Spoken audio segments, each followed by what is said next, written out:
J'annonce qu'un résident québécois qui achètera de nouvelles actions d'entreprises québécoises pourra déduire ses achats de son revenu. Ainsi,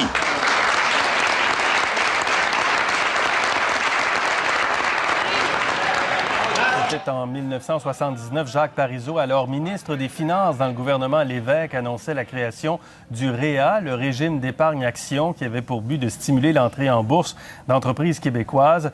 Un programme qui a permis à des PME de devenir des fleurons du Québec, des multinationales qui rayonnent à l'étranger maintenant. On pense à Couche-Tard et à CGI notamment. Un groupe de travail formé d'experts du milieu financier de Montréal demande au gouvernement de relancer aujourd'hui un programme de type REA. Aujourd'hui, les inscriptions en bourse sont très peu nombreuses au Québec. On en parle tout de suite avec Sylvain Vincent, associé directeur chez EY pour le Québec. Bonsoir, M. Vincent. Bonsoir. Dans une étude que vous avez préparée, vous dites qu'il y a quand même beaucoup de capital de risque, capital de démarrage disponible au Québec, mais rendu au moment d'aller en bourse, il n'y en a pas.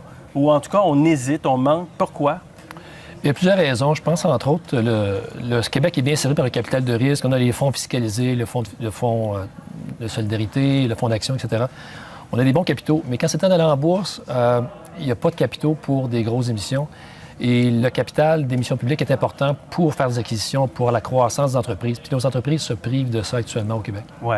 Est-ce qu'il y a aussi le fait que des institutions se sont déplacées essentiellement à Toronto, la restructuration des bourses notamment? C'est Toronto qui décide beaucoup. Est-ce qu'on est trop loin, là, justement, des éléments de décision? Mais dans le temps d'épargne action de M. Parizeau, il y avait beaucoup de petits courtiers au Québec qui se promenaient, qui cognaient aux portes des entrepreneurs pour les convaincre d'aller en bourse. C'est là qu'on a eu les CGI, les Couche-Tard qui ont été en bourse avec des émissions de 5 millions au départ. Mais aujourd'hui, les petits courtiers ont été acquis par les grosses institutions financières, se sont déplacés plus vers l'Ontario, vers Toronto. La bourse de Montréal était restructurée en 1999. On a perdu quand même de l'expertise. Ce qui fait en sorte qu'aujourd'hui, il y a moins de gens qui cognent aux portes de nos entrepreneurs. Il y a moins d'éducation qui est disponible pour eux également. Donc, ils se privent de cet outil-là qui est important.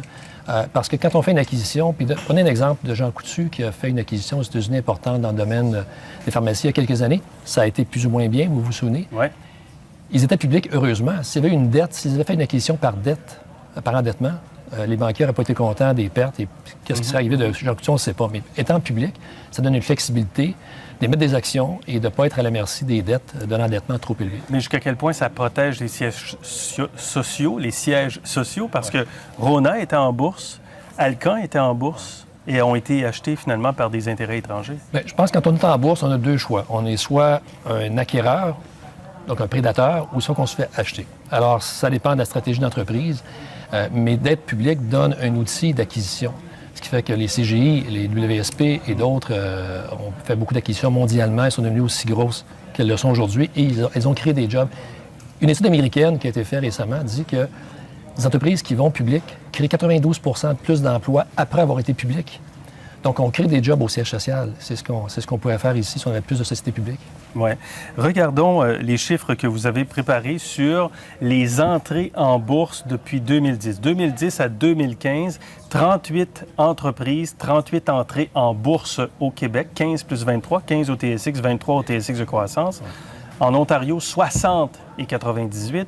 Alberta, 21-28. Colombie-Britannique, 21-67. On voit qu'il y a un grand écart, finalement, entre le Québec et le reste du Canada. On représente, 20 du PIB canadien et on a seulement 7 des inscriptions totales. Vos statistiques excluent les mines, les émissions qui sont plus dans l'ouest du pays. Alors, on est vraiment en retard sur ce qui se passe en Ontario, ce qui fait que les entreprises ontariennes et même dans l'ouest du pays ont plus d'outils pour financer leur expansion, leur acquisition et tout ce qu'ils font en termes d'expansion en général mondialement. Alors, vous proposez qu'on ramène un REA, un régime d'épargne-action. C'est une des 20 recommandations. C'est pas la seule. En ayant un REA qui est bonifié, on va créer une demande pour ces titres-là. Mais il faut aussi créer une offre. Donc, il faut aller cogner aux portes des sociétés pour les convaincre d'aller en bourse. Donc, ça prend de l'effort de tout le monde, entre autres le groupe TMX, la bourse du Canadien, qui puisse investir à Montréal avec plus d'employés pour aller cogner aux portes des entreprises, faire de l'éducation également et faire en sorte qu'on ait plus de sociétés qui ont le goût d'aller en bourse. Oui, parce que vous dites même que le groupe TMX devrait se donner un objectif.